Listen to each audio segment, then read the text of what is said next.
At dinner, my mom asked, "Look at your brother. He has a house, a fiancé, and plans for his future. When is it going to be your turn?" So I replied, "I already had all that. You just never cared enough to notice." Ever since I was born, my entire life has basically been watching my family worship the ground. My older brother, let's call him Ethan. 33 male walks on. I'm not even exaggerating. Since we were kids, it was always Ethan made the football team or Ethan got straight A's again. Meanwhile, I'd get second place in a state science competition and my mom would be like, "That's nice, honey. Did you see what your brother did, though?" Our dad split when I was 4. Ethan was 9, and I think my mom kind of transferred all her hopes and expectations onto Ethan. He became the man of the house in her eyes. And I became, well, just the other kid, the girl, the afterthought. Mom would literally reschedule my dance recital if they conflicted with Ethan's football games. She missed my high school graduation because Ethan had a job interview that day, and she wanted to support him by driving him there and waiting outside. I'm not making this stuff up. As we got older, it only got worse. Ethan went to college. Mom helped pay even though his grades were mediocre. While I had to get loans and work 2 jobs because girls don't need as much help. When he graduated and got an entry-level job, Mom threw him this massive party and invited the whole family. When I graduated with honors, I got a card. My cousin, I'll call her Nora, was the only one who noticed how messed up it all was. She'd come over after these big Ethan celebration dinners and just sit with me while I tried not to cry. "Your mom doesn't know what she's missing," she'd say. But that didn't really help when I was watching my entire family act like Ethan had just won a Nobel Prize for getting a C+ average and a job at his friend's dad's company. I moved out at 22 and basically stopped sharing anything important with my family. What was the point? Mom would just turn it around to be about Ethan somehow. Anyway, got a promotion. That's nice. Ethan's thinking about applying for a new position too. Went on a nice vacation. Oh, Ethan's been so busy at work. He hasn't had time for a vacation in months. Poor thing. So I just stopped. I'd show up for holidays, answer their surface-level questions with vague responses, and change the subject. Meanwhile, I was absolutely grinding at my tech job, getting promotion after promotion, investing smart, and building a life that made me happy. I'd always been good with computers, even though no one in my family ever noticed or cared. In high school, I taught myself coding while Ethan was out being social. Mom's words, not mine.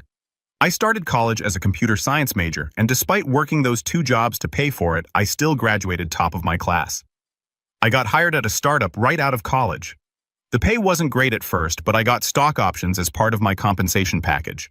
I lived super frugally, had 3 roommates in a tiny apartment, brought lunch from home every day, didn't go out much. Every extra penny I had went into either paying off my student loans or investing.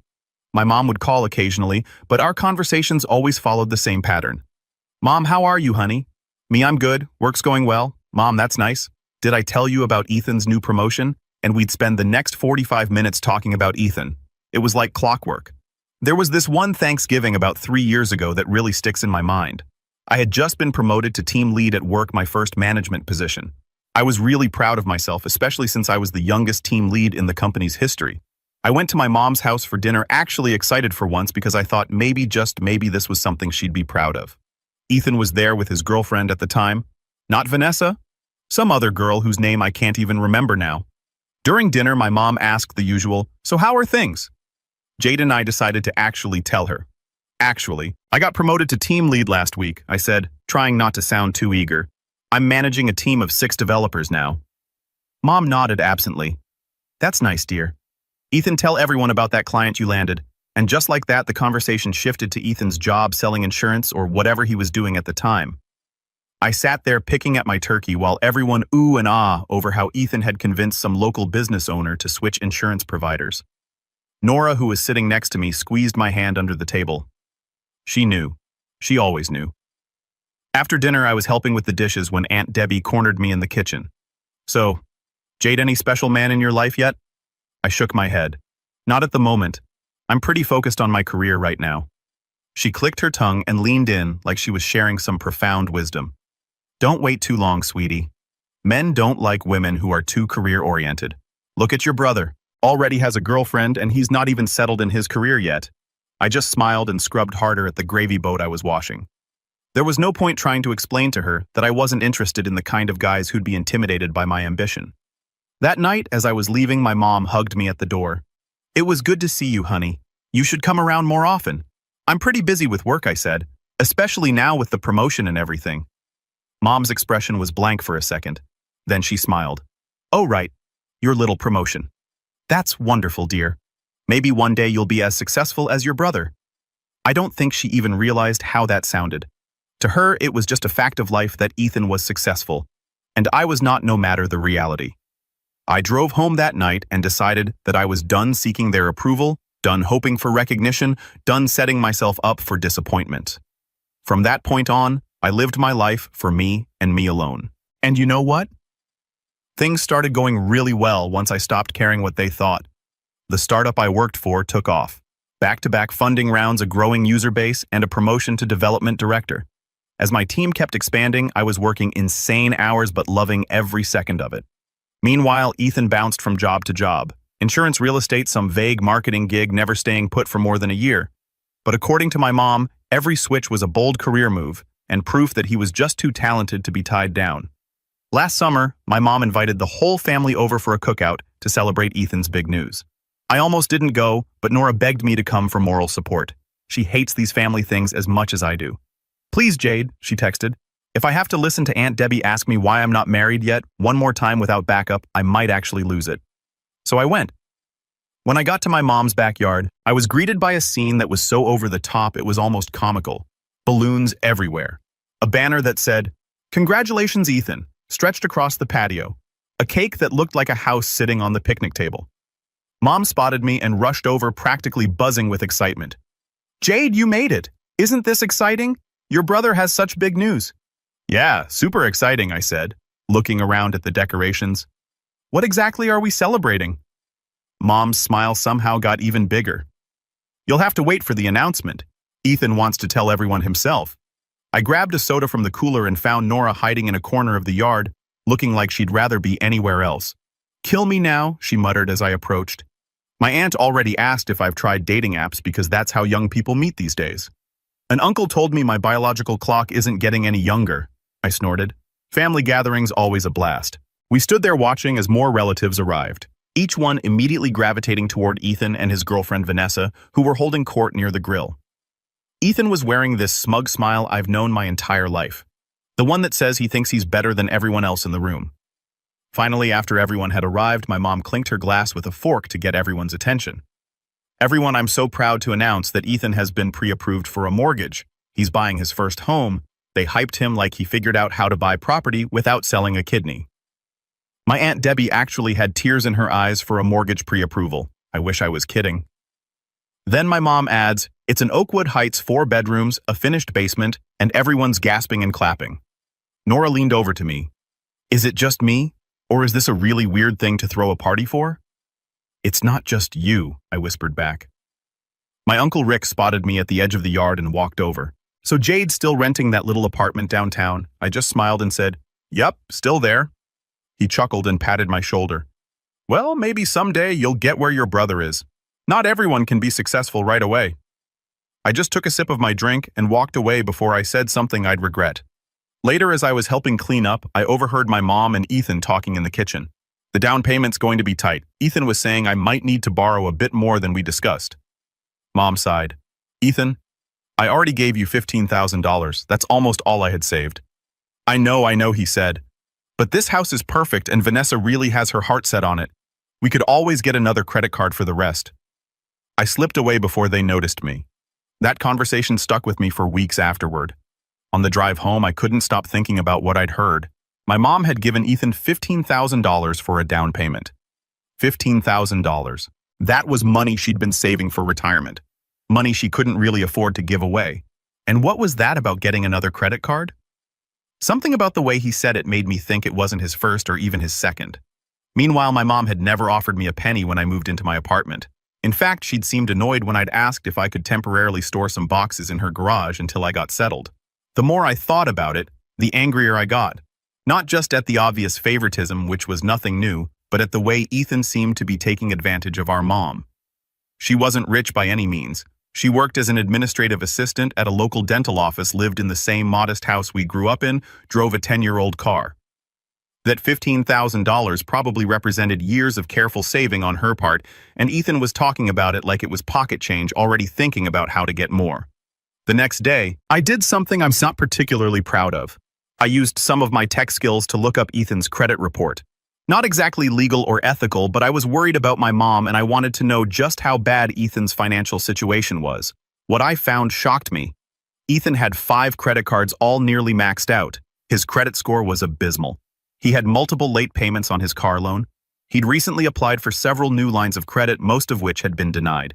In short, he was a financial disaster, and he was about to take on a mortgage. I thought about warning my mom, but I knew she wouldn't listen to me. In her eyes, Ethan could do no wrong, and I was just being jealous or petty or whatever she'd convinced herself was wrong with me. So I kept what I knew to myself, but I started checking in on her more often, just casual phone calls to see how she was doing. She rarely had much to say to me, always steering the conversation back to Ethan and his amazing new house. But what she and my entire family didn't know was that I'd been killing it at my job for years. I started as a junior developer, but quickly moved up to team lead, then department manager, and finally chief technology officer at a startup that got acquired last year. The stock options I had, yeah, they were worth a stupid amount of money after the acquisition. I'd also been investing since I was 23, buying up crypto before it exploded and putting money in stocks that ended up booming during the pandemic. I didn't flaunt my success or my money. I still lived in my downtown apartment, still drove my reliable but ordinary car, still brought lunch to work most days. But I had a nice cushion of savings and investments that was growing month by month. About 8 months ago, I found this incredible house. It wasn't something I was actively looking for. I was actually pretty content in my apartment, but a colleague mentioned that their neighbor was selling their home privately, trying to avoid real estate fees, and was looking for a quick, no-hassle sale. Out of curiosity, I went to see it, and immediately fell in love.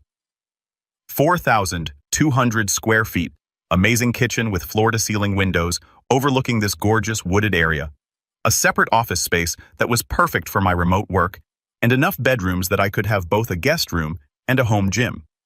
It was on 3 acres of land with a stream running through the back of the property.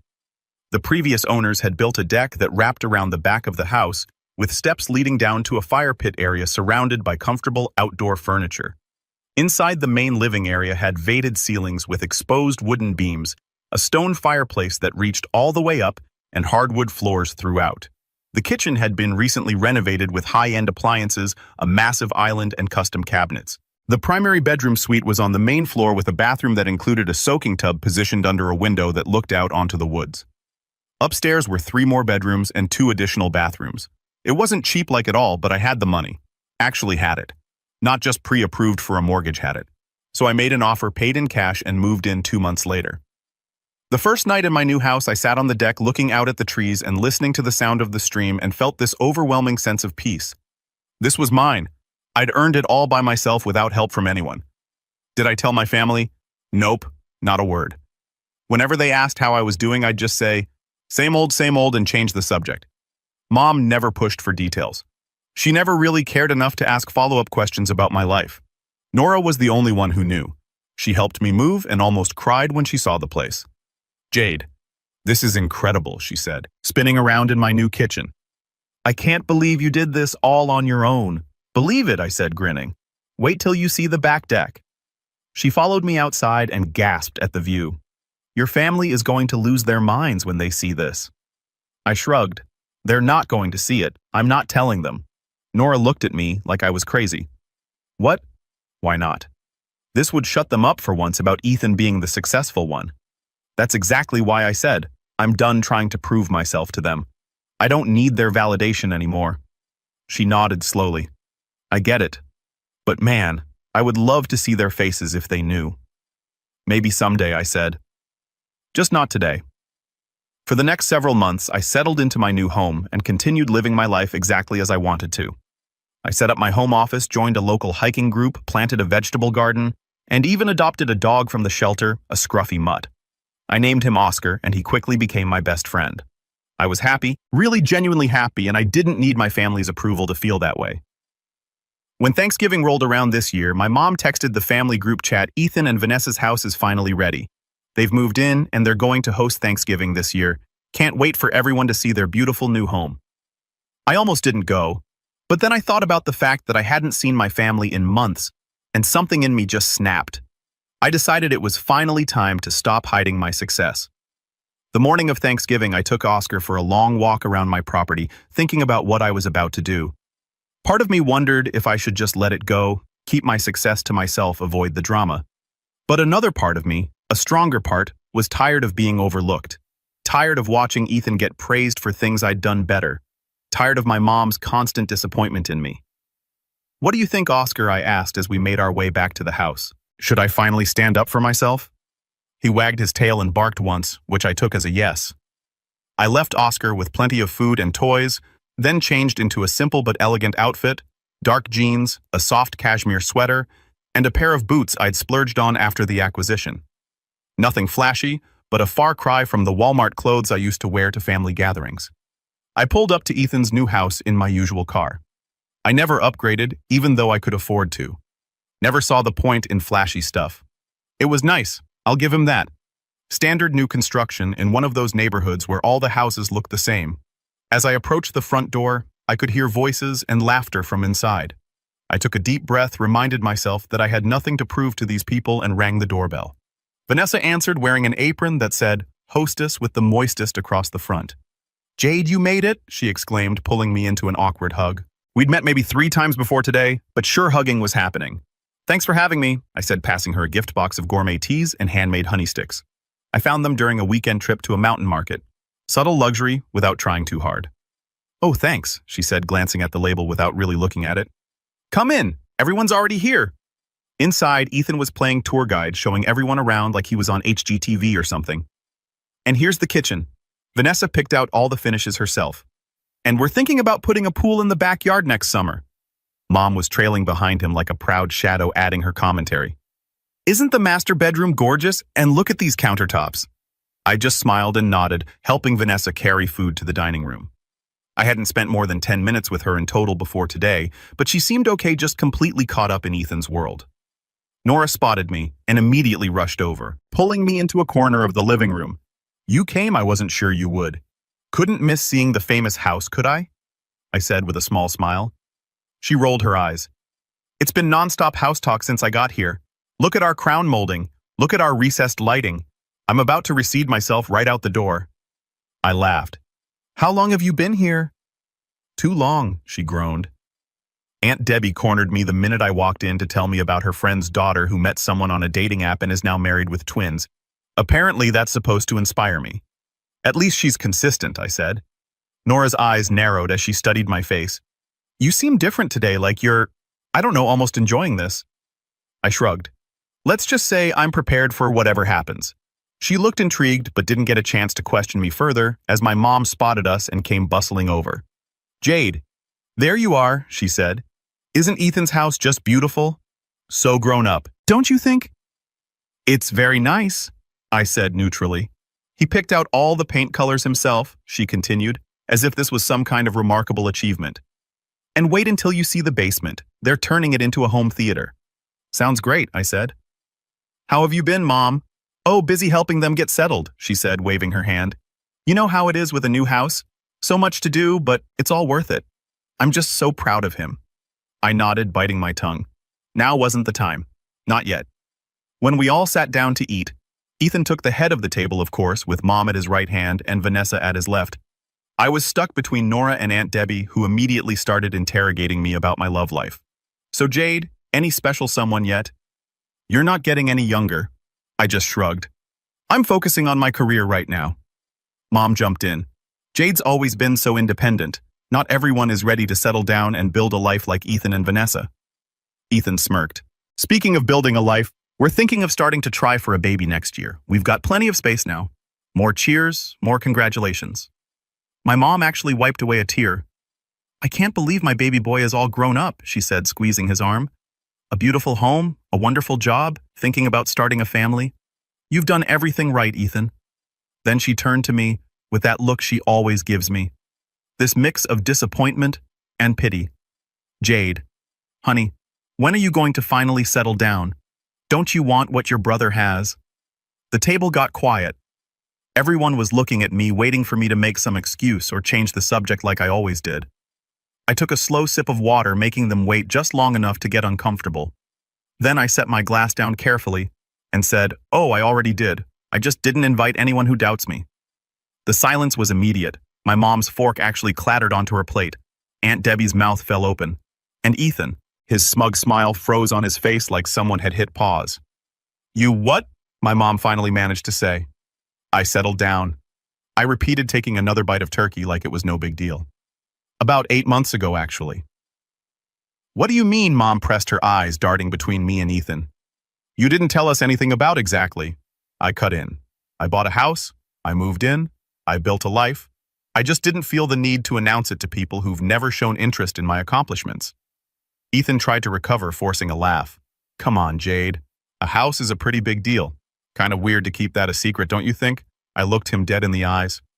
Not really. It's not like any of you ever asked. That landed hard. My mom shifted in her seat and Ethan's fake smile twitched at the corners. Well, Ethan said after an awkward pause, what kind of place are we talking about here? A condo downtown or something? I could see what he was doing, trying to minimize whatever I'd accomplished before he even knew what it was. Typical Ethan. No, I said calmly. It's a house. It's actually bigger than this one. You could have heard a pin drop. Ethan's smile completely disappeared, and he was gripping his knife so tight his knuckles turned white. Bigger, Aunt Debbie asked. How big are we talking, Jade? I leaned back slightly, completely relaxed. Just over 4,200 square feet on 3 acres. Ethan's jaw actually dropped. My mom let out a small gasp. But sweetheart, she said, her voice strained. Don't you think that's a bit excessive for someone on their own? And there it was, her attempt to make my success sound like a mistake. Not really, I replied, keeping my voice even. I mean, I didn't take out a mortgage or anything, so it's not like I have to worry about it being a financial strain. The reaction was immediate. Ethan choked on his drink. My mom's eyes went wide. You paid cash for a house that size? She stammered. Yeah. I shrugged like it was no big deal. I didn't see the point in having debt if I didn't need to. Ethan's face had gone from smug to ghostly pale in about 5 seconds flat. I turned to him. So how's your mortgage, Ethan? What did you end up putting down 5% sib pio into? His jaw clenched so hard I could almost hear his teeth grinding. My mom jumped in, desperate to save him. Well, Ethan's home is just beautiful, she said quickly. And it's in such a wonderful neighborhood, such a smart investment. Ethan nodded stiffly. Yeah, and real estate is all about location. The schools here are top-rated for when we have kids. Aunt Debbie, who's never been good at reading a room, piped up. Wait, so Jade, you actually own your house outright, no mortgage at all? That's right, I said, paid in full at closing. The looks around the table ranged from shocked to impressed to confused. Ethan was the only one who looked straight up angry. You know, I said, it's funny how much people assume about you when they don't actually bother to ask. My mom tried to laugh it off. Oh, come on, Jade. It's not like we ignore you. I raised an eyebrow. Really? When was the last time you asked me about my job, my finances, my future plans? No one had an answer. You never asked, I continued, because you never thought you had to. You assumed Ethan was the only one worth paying attention to. Ethan slammed his hand on the table. Seriously, Jade, we get it. You bought a house. Congratulations. Do you want us to throw you a parade or something? I looked at him calmly. Number. But maybe you should think about getting some financial advice before you keep acting like you're some kind of success story. His eyes narrowed. What's that supposed to mean? It means, I said, leaning forward slightly, that while you've been pretending to have it all figured out, you've actually been drowning in debt. Credit card debt specifically, a lot of it. The blood drained from his face. The table went completely silent. Jade, my mom said slowly, what are you talking about? I kept my eyes on Ethan. Did you tell her, Ethan? Did you tell Mom that you're barely keeping up with your mortgage payments, that you maxed out 3 credit cards just to furnish this place, that you've been borrowing money from everyone you know for your down payment? His face became red, and he looked enraged. You don't know what you're talking about, don't I? I asked. I work in fintech, Ethan. Information is kind of my thing. Your credit score is in the 500s. You're over $200,000 in debt outside of your mortgage.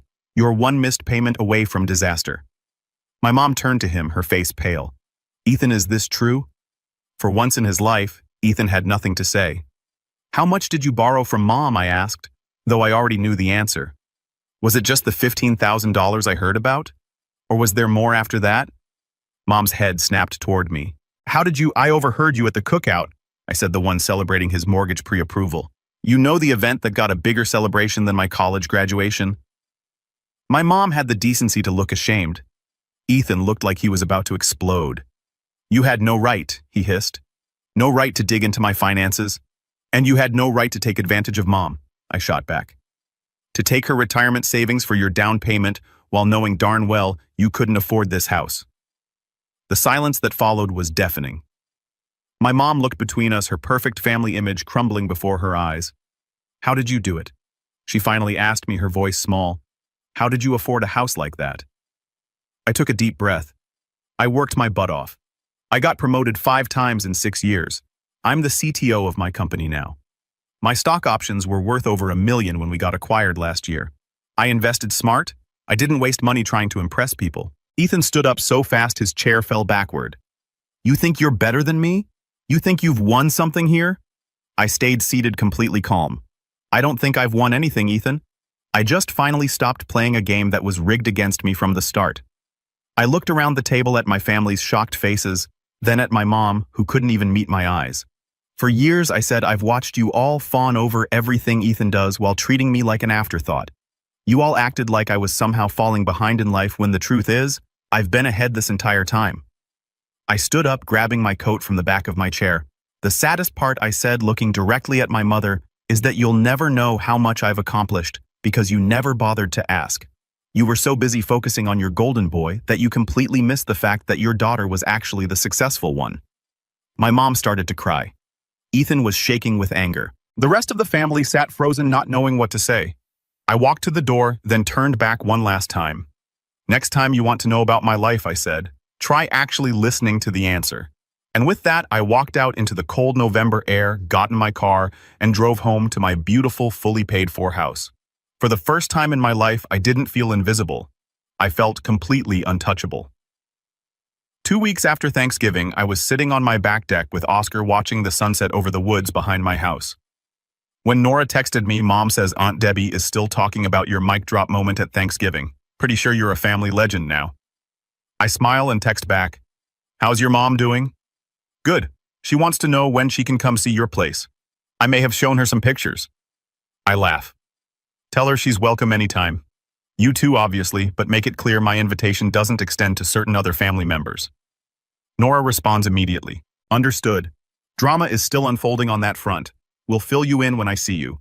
The truth is, I don't regret exposing Ethan. Not even a little bit. He'd been lying and manipulating our mom for years, draining her retirement savings while she enabled his financial irresponsibility. Someone needed to pull back the curtain on that whole mess. My phone rings. It's my mom's number.